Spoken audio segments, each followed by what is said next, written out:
Selamat sore menjelang malam teman-teman mahasiswa semua. Terima kasih atas kedatangan hari ini. Pada hari ini kita akan membahas mengenai tanggung jawab teknik lingkungan dan perannya sebagai profesional dalam keberlanjutan dalam mata kuliah pengantar teknik lingkungan. Hari ini kita berada di pertemuan pertemuan ke-15. Jadi sebelumnya saya absen dulu. Dimas hadir? Hadir. Maria Oktaviana Yulti, Bagus Ngurah Andika, Emmanuel Dale, Nimade Setiarini, Ida Ayu Anggara Sri Anjani, Lodovikus Ladur, Laurentius Jehara,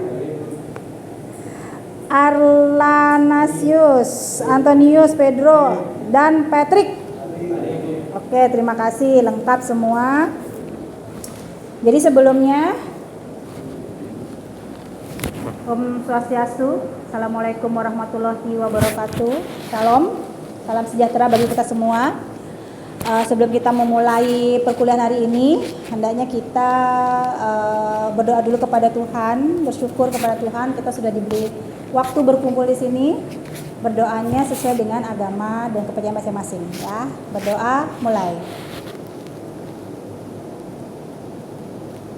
Doa selesai. Terima kasih. Oke, pada hari ini kita membahas tanggung jawabnya teknik lingkungan dan perannya kita nanti ke depannya. Tujuan dari pembelajaran ini sesuai dengan RPS yang sudah pernah Ibu berikan di pertemuan pertama kemarin. Tujuan pertama itu bagaimana nanti teman-teman harus bisa mampu mengetahui bagaimana etika profesional. Kemudian etika profesional itu berupa tanggung jawab etis dalam teknik lingkungan dan peran profesional dalam melestarikan lingkungan secara keberlanjutan. Dan yang kedua, diharapkan nanti teman-teman mampu memikirkan dan menyusun solusi terkait dari permasalahan lingkungan di suatu wilayah. Metode yang dipergunakan dalam pembelajaran hari ini adalah case method atau metode menggunakan kasus.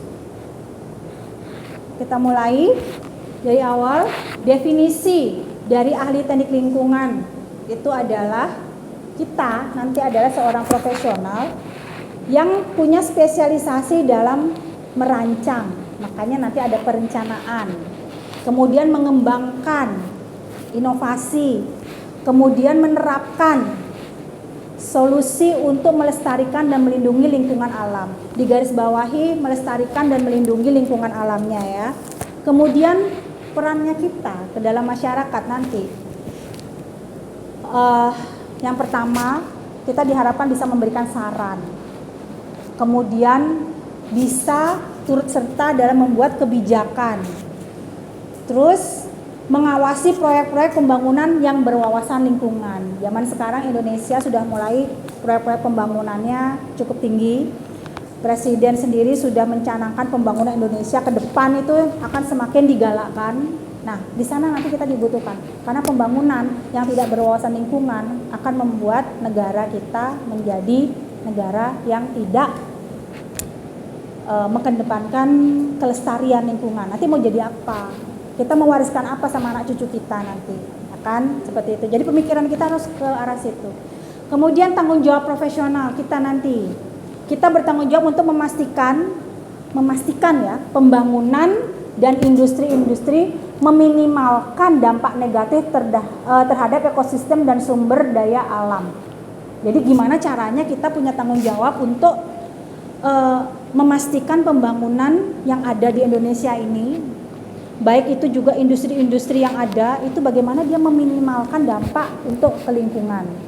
Nanti ada pelajaran AMDAL, analisa mengenai dampak lingkungan. Nah, di situ nanti kita mulai merencanakan penyusunan untuk memberikan masukan-masukan kepada pemerintah, kepada pihak swasta, baik itu industri, baik itu pembangunan yang ada di instansi pemerintah. Nah, itu kita memberi masukannya, kita melalui itu salah satunya. Kemudian prinsip-prinsip etika profesional bagi ahli teknik lingkungan. Apa aja? Coba minta tolong dibacakan Yulti. Yang pertama, integritas.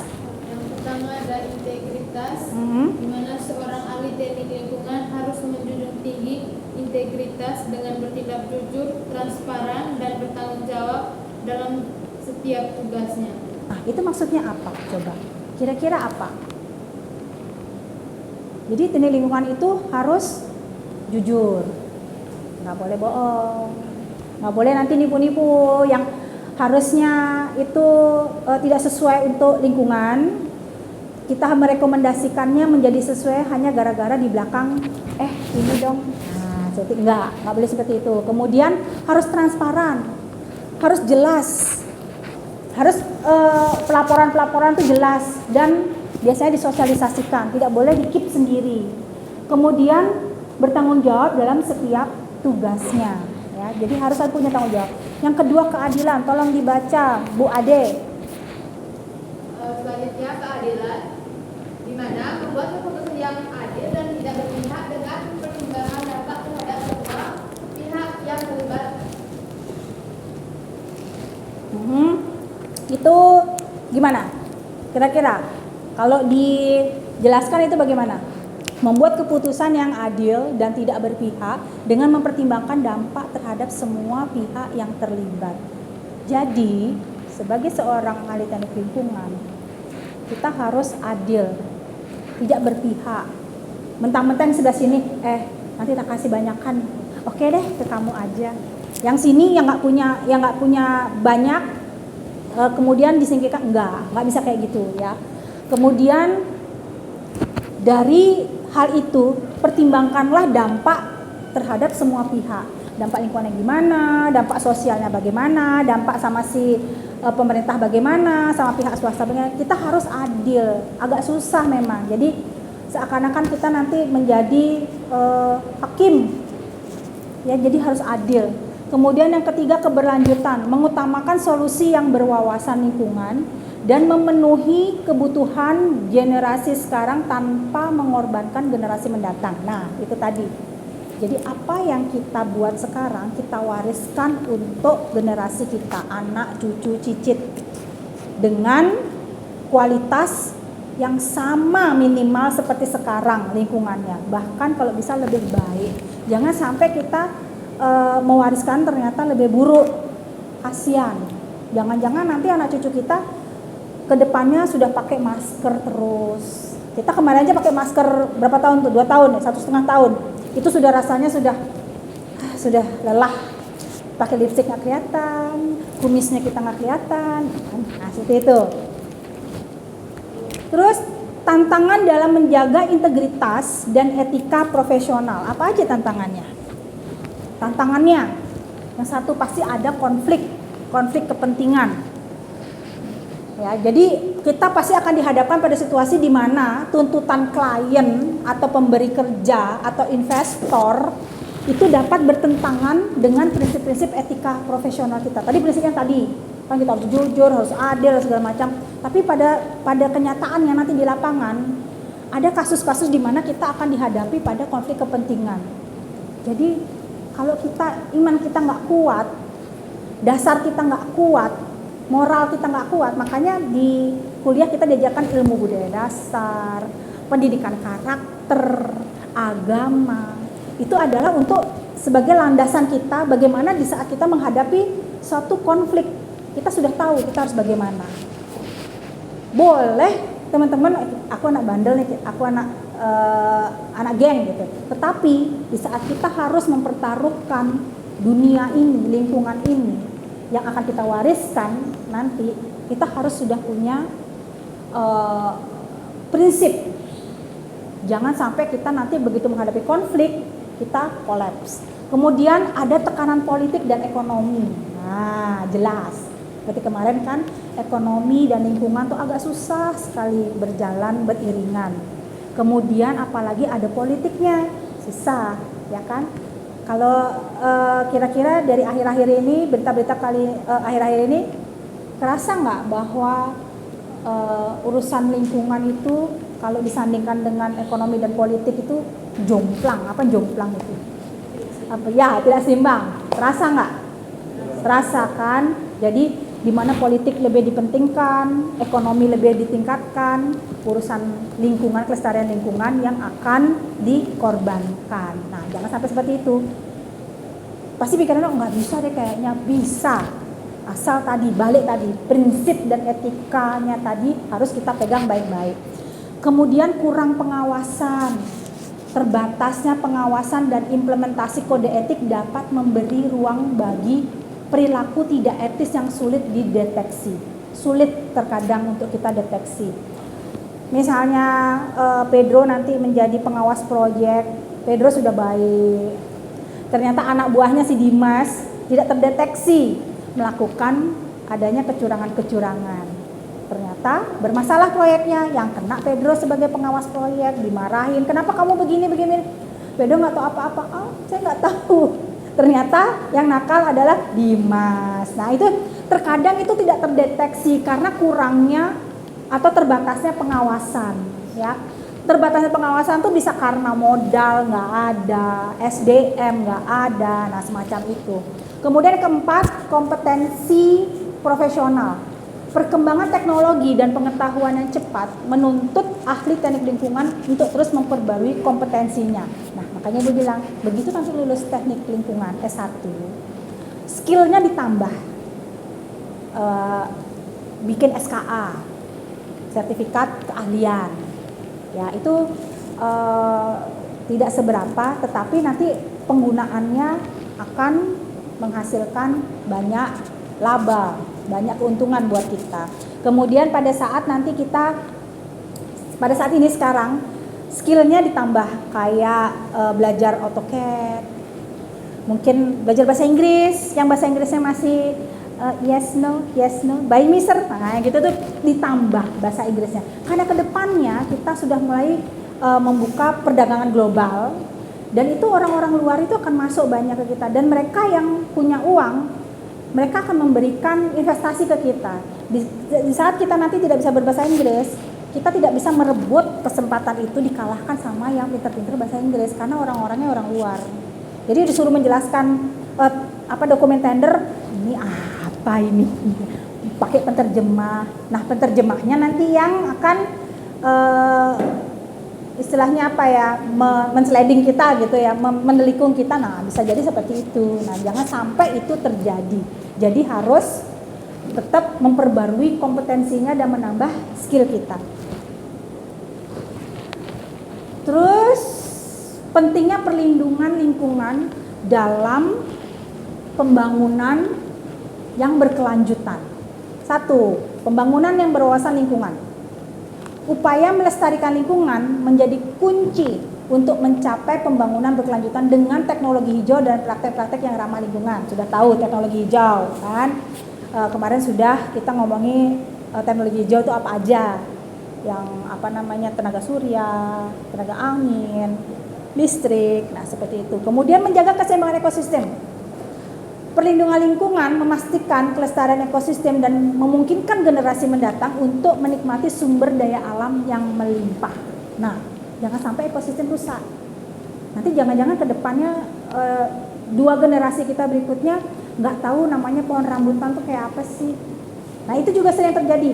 Nah, kemudian pentingnya perlindungan lingkungan dalam pembangunan berkelanjutan juga harus ada partisipasi masyarakat yang aktif. Tanpa adanya partisipasi, tanpa adanya keterlibatan dalam upaya konservasi, maka tujuan pembangunan yang berkelanjutan, yang melestarikan lingkungan itu tidak akan ada. Contohnya di IKN, tanpa ada partisipasi masyarakat yang aktif, dia tidak akan berhasil. Padahal IKN itu tahu sendiri kan, didesain sedemikian rupa, dia merupakan smart city, pakai listrik hemat, pakai tenaga surya, motornya juga pakai tenaga listrik. Tetapi kalau partisipasi masyarakatnya sedikit, dia nggak akan jadi apa. Nah, seperti itu. Sekarang kan masih sedang digenjot tuh bagaimana caranya IKN itu supaya berhasil, supaya dipakai contoh nanti. Sebenarnya IKN itu bagus, cuman masyarakatnya sudah kadung nyaman di tempatnya, dia tidak mau pindah. Terus udah kepengen di sini aja. Nah, itu salah satunya seperti itu. Kemudian nih, peran ahli teknik lingkungan dalam mengatasi permasalahan lingkungan. Ini yang kita bilang tadi.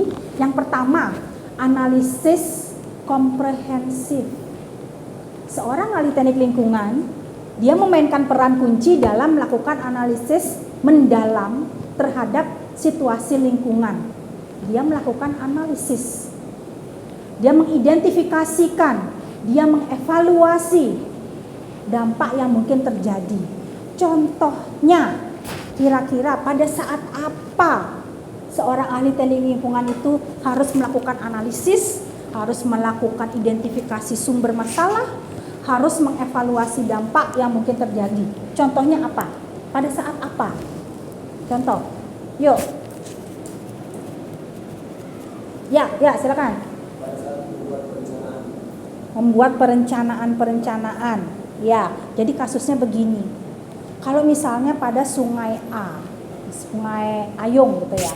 Sungai Ayung itu tiba-tiba dilaporkan airnya keruh. Masyarakat biasanya melaporkan, Sungai Ayung airnya keruh. Padahal kalau kita di PDAM Denpasar itu mempergunakan Sungai Ayung untuk sumber mata airnya, sumber air bakunya. Jadi sumber air bakunya itu dari Tukat Ayung. Kalau di Bali sungai itu Tukat ya, Tukat Ayung. Kemudian kalau dia dilaporkan keruh, kemudian laporlah mereka ke Dinas Lingkungan Hidup. Di sana turun orang-orang yang biasanya menangani hal tersebut. Kebanyakan itu adalah orang ahli teknik lingkungan. Dia akan turun ke lapangan, mengecek kualitas dari sungai tersebut. Dia melakukan analisis terhadap BOD-nya berapa, COD-nya berapa, DO-nya berapa, TSS-nya berapa. Kemarin sudah diajarin Bu Mahen kan?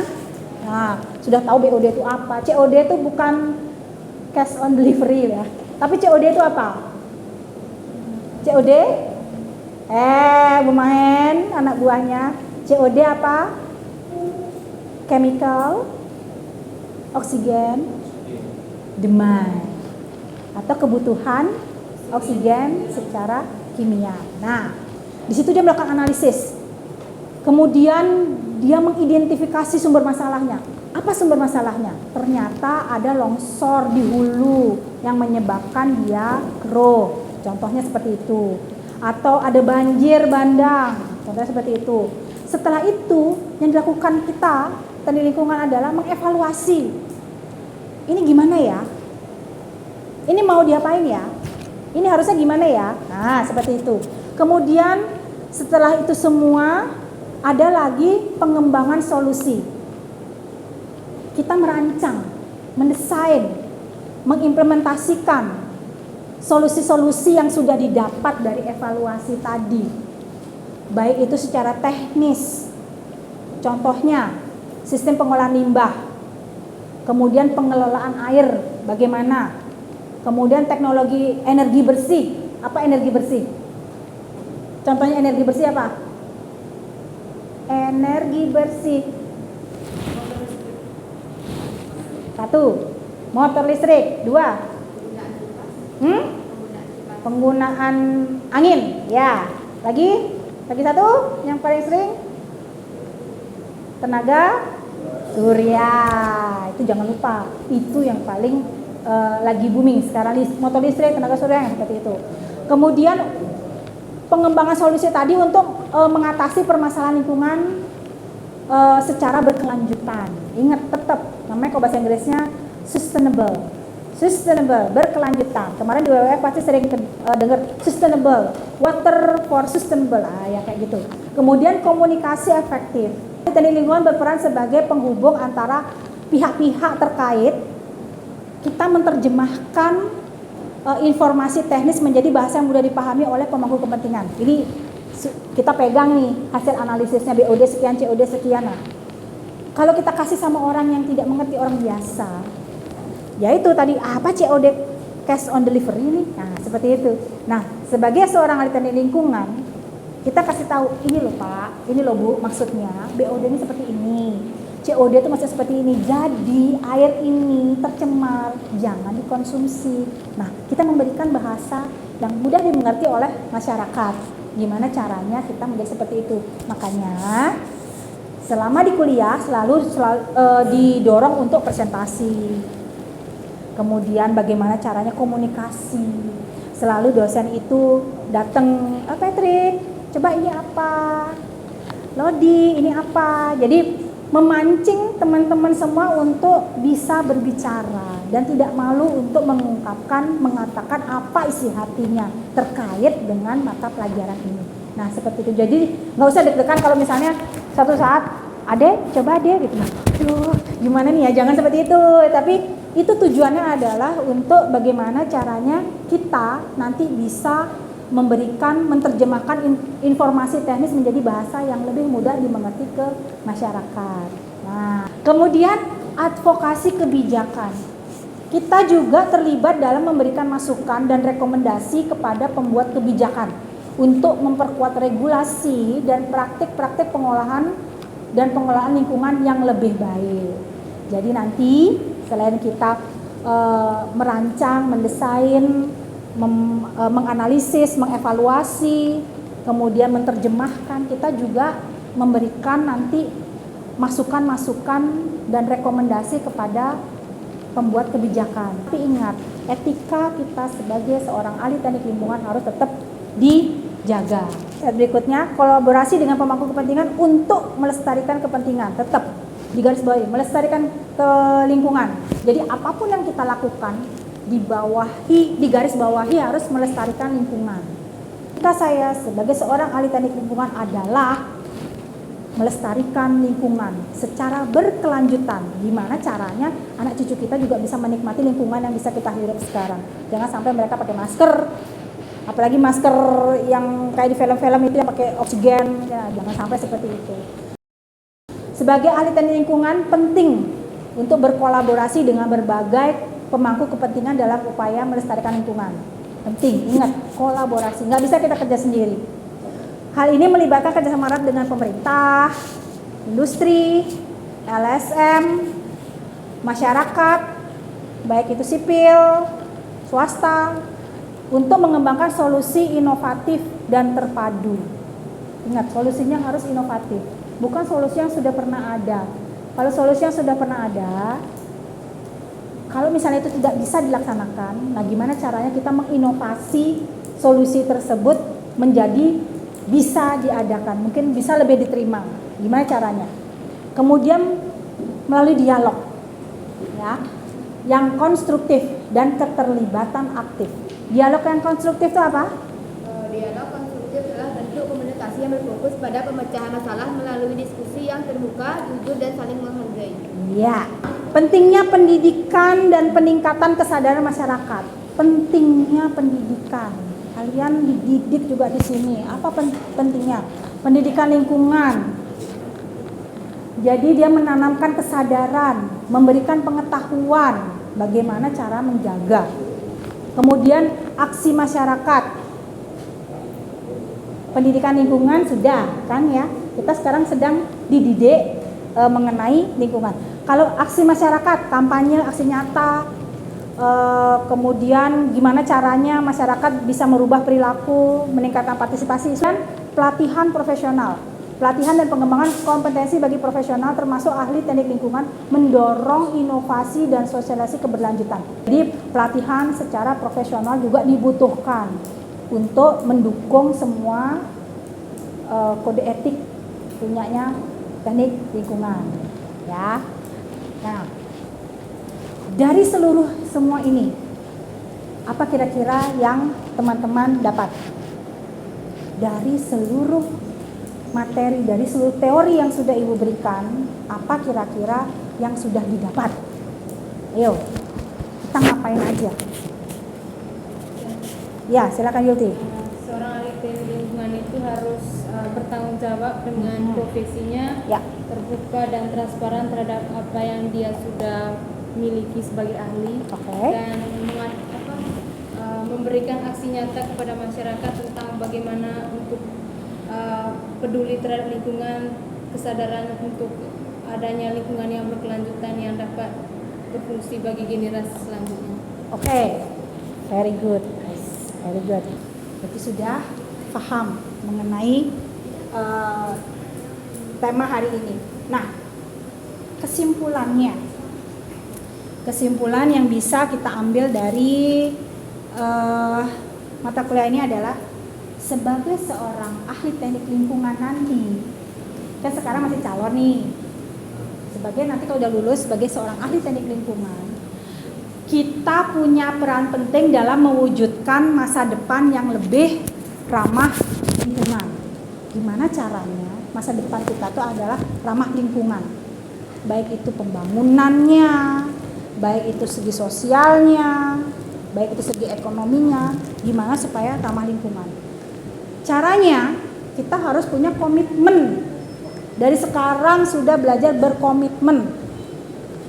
Dan harus kuat komitmennya yang bisa nanti kita tularkan.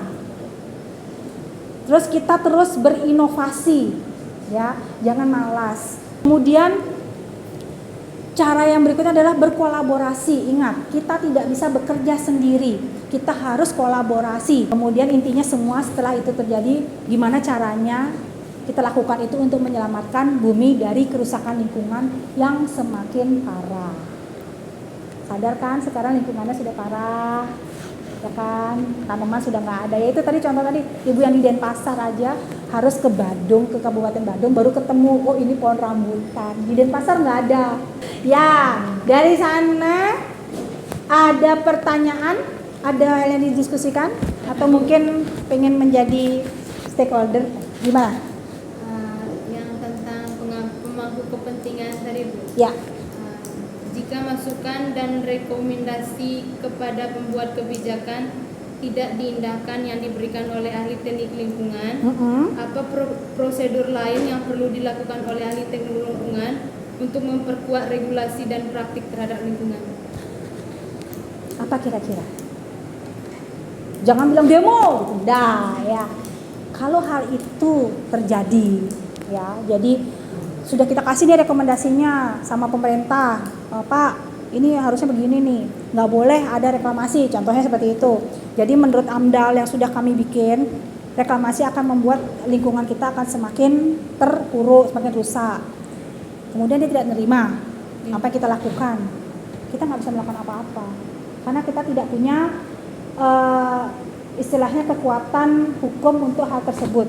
Kecuali, nah, kita berkolaborasi, itu tadi, berkolaborasi dengan orang-orang yang memang di bidang itu. Misalnya berkolaborasi dengan, kalau kita mau ngomong kayak siapa yang cincinnya banyak, Hotman Paris. Nah itu ahli-ahli hukum ya seperti itu. Tolong dong kolaborasi, ini lingkungan seperti ini. Kita florkan, ini bahwa lingkungannya akan begini kalau kita nggak melakukan hal ini. Nah dia yang orang-orang hukum, dia akan melakukan sesuai dengan hukumnya.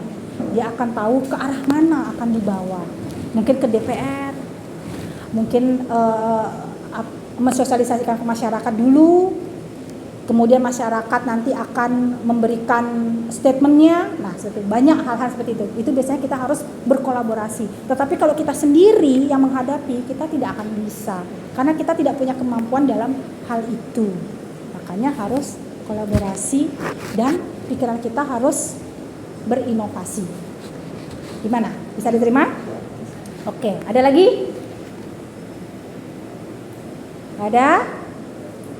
Sudah ngantuk? Kamu begadang dari mana tadi? Oke, kalau tidak ada, Ibu akhiri pertemuan kita hari ini. Terima kasih buat perhatiannya. Karena tadi Ibu sudah buka, jadi Ibu sekarang kasih salam penutup. Om Santi Santi Santi Om. Wassalamualaikum warahmatullahi wabarakatuh. Shalom, nama budaya dan salam sehat buat kita semua. Terima kasih.